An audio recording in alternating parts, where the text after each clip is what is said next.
안녕하십니까. 신학이란 무엇인가 앨리스터 맥그리스가 쓴 책을 여러분하고 나누고 있습니다. 오늘은 그 교회 표지에서 하나의 교회, 하나라는 것을 어떻게 이해할까 하는 문제가 되겠습니다.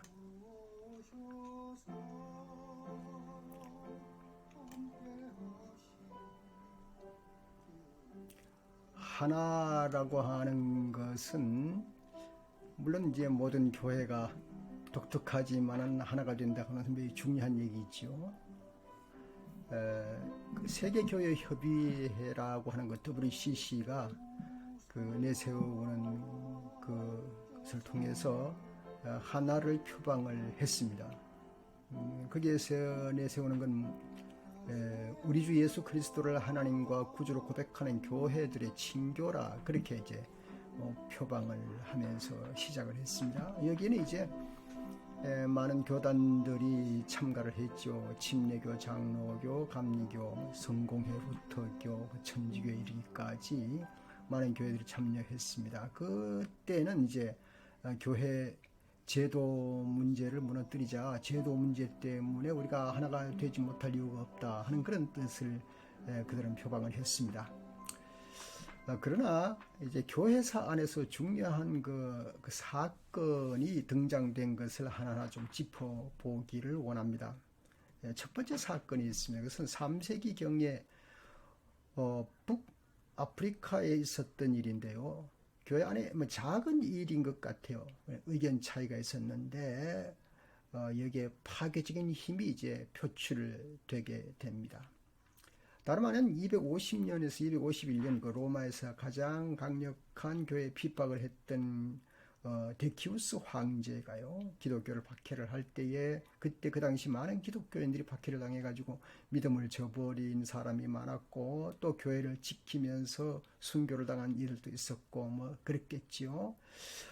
그럴 때 이제 그 신앙을 떠났던 사람들, 교회를 떠났던 사람들을 보면서 두 가지 의견이 나타났습니다. 한쪽은 떠났어도 회개하고 돌이키면 우리는 받아줄 수가 있다. 또 한쪽은 아니다. 어떻게 떠난 사람들을 우리가 받아줄 수가 있겠느냐. 그들은 회개해서 돌이켜도 우리는 받아줄 수가 없다. 그런 그 두 가지 심각한 논쟁의 갈등이 일어나게 되었습니다. 우리가 전에 공부한 대로 그 도나투스 논쟁이 이때 해결되지 못하고 넘어오다가 카르타고의 그 키프리아누스가 251년에 논문을 쓰게 되었습니다. 그래서 그 논문에 보면은 이제 보편교회 단일성인데요. 이제 그런 이런 그 예화를 들기 시작했습니다. 그리스도의 솔기 없는 예복, 그 예수 그리스도께서 입었던 옷이 말이죠. 전혀 아무것도 걸리지 않는 그 통째로 된 옷이다. 그걸 기준해가지고 교회는 단일성을 가진다. 얘가 좀 이렇게 너무 지나친 상상이라고 볼 수가 있기는 한데요. 그래서 교회의 단일성을 깨트리면 안 된다. 그러면 그 정체성이 무너진다. 그렇게 이제 논쟁을 하기 시작을 했습니다. 그는 이렇게 심하게 얘기를 했어요. 우리가 만약에 그 교회로부터 탈피한 사람들이 있다면 그 사람들은 음녀와 하나가 된 자들이다. 누구나 교회 보증에서 그들은 제외될 것이며 그리스도의 교회에게 등을 돌린 자이기 때문에 그런 사람은 상급을 얻지 못할 뿐만 아니라 이방인이고 버림받은 자들이다. 그렇게 말을 하게 됩니다. 더 나아가서 그들은 이제 카르타고의 키프리아누스는 그 교회를 어머니로 섬기지 않는다면은 하나님을 아버지로 섬길 수 없는 것이다. 노아의 방주를 봐라. 방주 밖에서는 아무도 살아나지 못하지 않느냐. 역시 교회 밖에서도 누구든지 살 길을 찾을 수가 없다.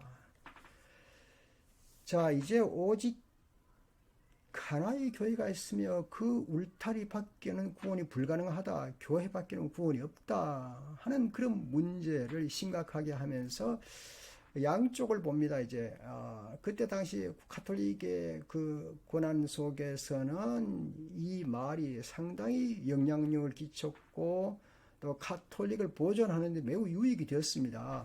네. 그러나 이제 로마 당국에서는 그를 그 처형을 하게 되어서 그저 순교를 당하게 되는 거죠. 네.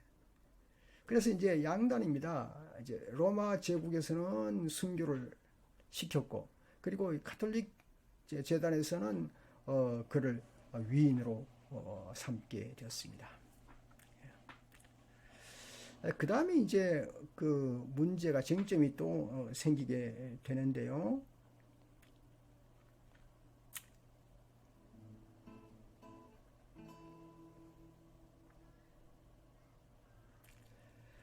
어, 16세기 종교개혁 때에 이 쟁점이 또 되었습니다. 예. 종교개혁을 비판하는 사람들은 무엇이라고 말하는가 하면은, 아니, 개혁가라는 사람들이 말이야, 어떻게 기존 교회를 박차고 나가느냐, 그러면서도 그게 개혁이라고 말할 수 있단 말인가, 이렇게 말하는 겁니다. 이것은 교회 단일성에 대한 도전이 아닌가, 그렇게 이제 표현하게 됩니다.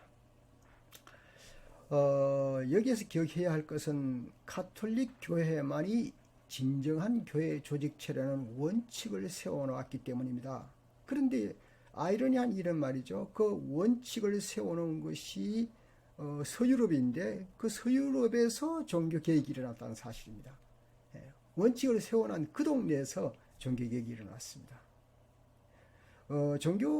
종교개혁자들은 자신들이 보기에는 지금 카톨릭 교회가 권위를 가지고 있지만 그 권위가 어떤 교회가 가지고 있는 원래 본질에 대한 권위가 아니고 또 소명을 가진 권위가 아니라 본질과 소명은 상실하고 기구만 가진 교회이기 때문에 개혁이 불가피한 것이다.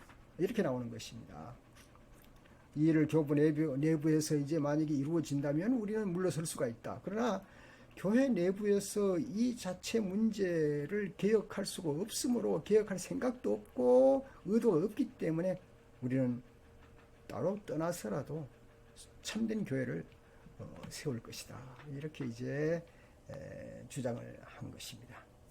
이로 말미암아 교리적인 이유로 이 조직에서 이탈한다고 할 때에, 그럴 때에 가톨릭에서는 그들을 막을 방도가 없었습니다. 그래서 그때에 연쇄적인 분열이 일어나게 됩니다.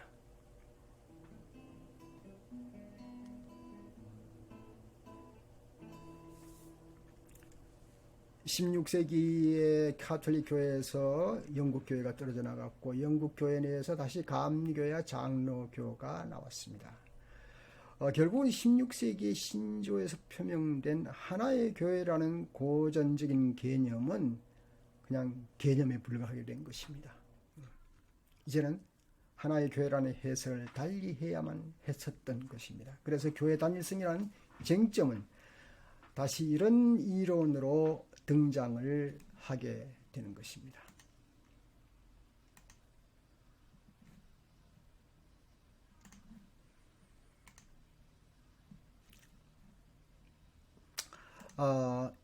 그 표현을 한다면은 이렇게 되는 거죠. 먼저 이제 제국주의 이론이 있습니다. 제국주의 이론이라는 것은 이제 가톨릭 교회에서 주장한 이론인데요. 어떤 교회가 새로 설 때 관찰 가능해야 된다는 거죠. 우리가 계속 와칭할 수 있고 지도할 수 있어야만 그가 교회라고 대접받을 수 있다. 뭐 이게 이제 관찰 가능하다고 할 때 그 원칙이 어디서 나왔는지 그게 이제 문제지요. 우리는 아마 그 원칙이 물론 이제 제국주의처럼 카톨릭에서 나왔을 가능성이 있습니다. 그 잣대 기준을 거기에 의해서 만들 수가 있습니다. 그러나 나중에 그들은 뭐 다른 기독교도 형제로 받아들일 수 있다. 이렇게 표명하게 된 것이죠. 두 번째가 이제 플라톤적인 그 교회론입니다. 그러니까 플라톤적이라는 것은 이제 경험론을 중심하는 겁니다. 교회가 그 이상적인 교회라고 하면은 그 두 개의 교회를 다 인정해야 된다. 그건 뭔가 하면은 칼뱅이 나중에 얘기를 했습니다. 보이는 교회와 보이지 않는 교회 두 개의 교회가 있는데 이 세계에는 숨어서 보이지 않는 교회가 있고 드러나서 보이는 교회가 있는데 이 두 교회를 모두 다 인정해야 하지 않느냐. 그러나 그것이 결론적으로는 종말에 가서 결론나지만 지금의 과정 단계에서는 알 수가 없다. 이렇게 이제 플라톤적인 교회론이라 그렇게 보는 겁니다. 세 번째는요, 종말론적인 이론입니다.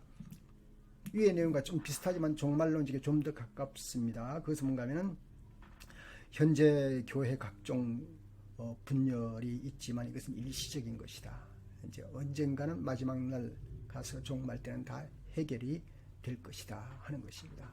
마지막 네 번째는요, 생물학적인 교회 이론인데 많은 교회들이 좀 받아들이는 편입니다. 이 내용을요. 그것이 어떤 내용인가 하면 교회가 발전하는 역사 과정에서 나무 가지가 뻗어 나가는 것을 비유를 하는 겁니다. 나무 가지 줄기는 하나이지만 그러나 거기에 가지가 있듯이 모든 교파를 그렇게 생각할 수 없을까?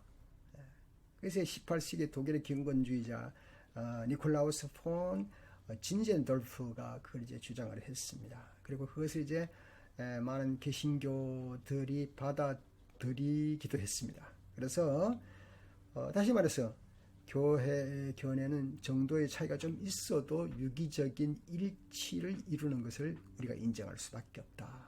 그런 이야기가 진행되는 것입니다. 근래 와서 에큐메니칼 기독교 일치를 위해서 힘쓰는 운동에 관심을 쏟는 신학자들이 오랜 혼돈을 끝내고 이제는 교회가 일치할 때가 되었다. 기초를 회복할 때가 되었다고 주장을 하게 됩니다. 그래서 그 ig나티우스가 말한 그리스도가 있는 곳에는 보편교회도 있다는 경고는 교회 일치에 근거해서 뭐 역사적이거나 문화적인 것을 거기서 요인해 두지 않고 그리스도에게 있음을 강조하면서 이제 교회 일치를 말하게 되는 것입니다.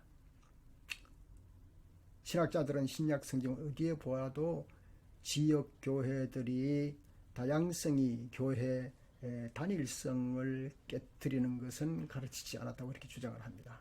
교회는 하나님으로부터 공통된 부름을 받은 것으로 이미 단일성을 가지고 있고 부름은 다양한 문화와 상황 속에서 다양한 공동체를 통해서 실현된 것이다. 그렇게 보는 것입니다. 그래서 단일성은 사회적 의미로나 조직적 의미로 이해할 것이 아니고 신학적으로 이해를 해야 된다. 그렇게 나오고 있습니다. 거기에 이제 덧붙여서 책을 쓴 그 한스 킹, 교회란 무엇인가.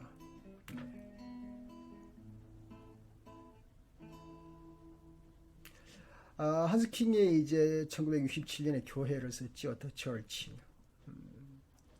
그가 말한 교회 단일성은 먼저 이것은 교회가 단일성을 가져야 한다는 것은 영적 실체를 얘기하는 것이다. 모든 시대 모든 곳으로부터 흩어진 사람들을 불러 모아서 하나님의 한 백성으로 세우신다. 하나이며 동일하신 하나님께서는 말씀과 성령을 통해 모든 이들을 하나로 엮으셔서 그리스도의 동일한 몸으로 이루어진 친교의 한 울타리 안에 들어가게 하신다.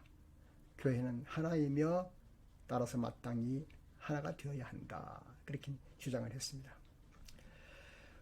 이어서 이 사람은 계속해서 하나님의 구원 사역에 근거하는 전제로 다음 같은 점을 말합니다. 교회 단일성은 교회의 다양성을 전제로 해야 한다.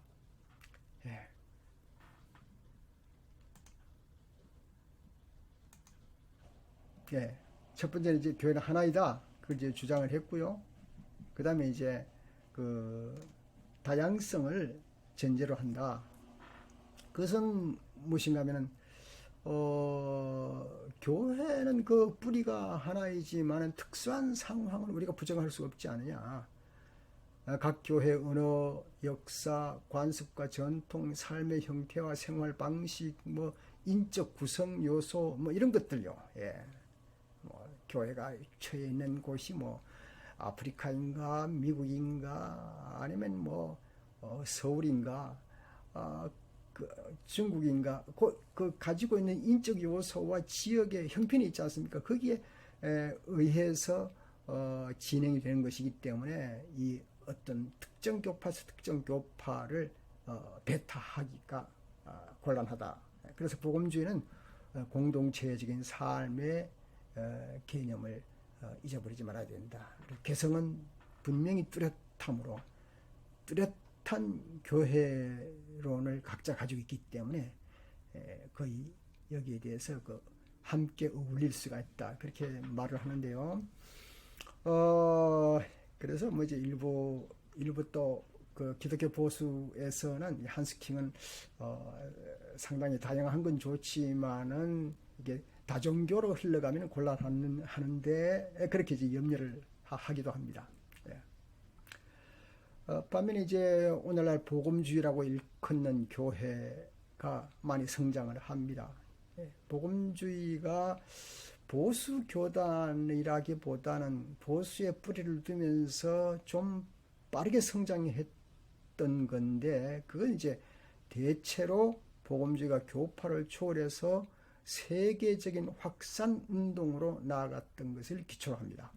동시에 복음주의는 어떤 교파와 배타적이지 않고 그 기독교의 공동체적인 삶을 상당히 중요시하고 있습니다. 그래서 개성이 분명하고 뚜렷한 교회론이 없고 오히려 사실상 모든 조직교회와 함께 어울릴 수가 있다고 하는 그런 것을 표방을 하게 됩니다.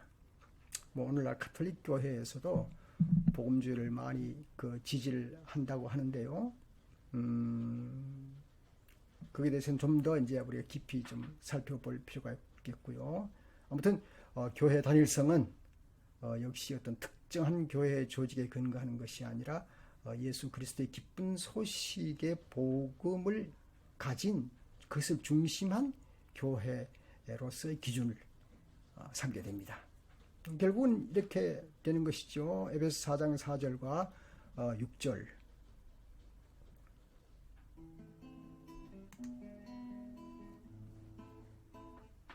에베소 4장 4절에서 6절. 몸도 하나요 성령도 한 분이시니 이와 같이 너희가 부르심의 한 소망 안에서 부르심을 받았느니라. 십자가도 한 분이시고 아니에요. 십자가는 아니고 주도 한 분이시오 믿음도 하나요 세례도 하나요 하나님도 한 분이시니 곧 만유의 아버지시라. 만유에 계시고 만유를 통일하시고 만유 가운데 계시도다. 여기에 기준해서 아마 교회 그 하나 일치됨을 표방해야 될 것 같습니다. 네. 오늘은 제 63강 교회 표지에서 하나라 하는 부분에서 여러분과 나누었습니다. 감사합니다. 이것을 63강을 마치겠습니다.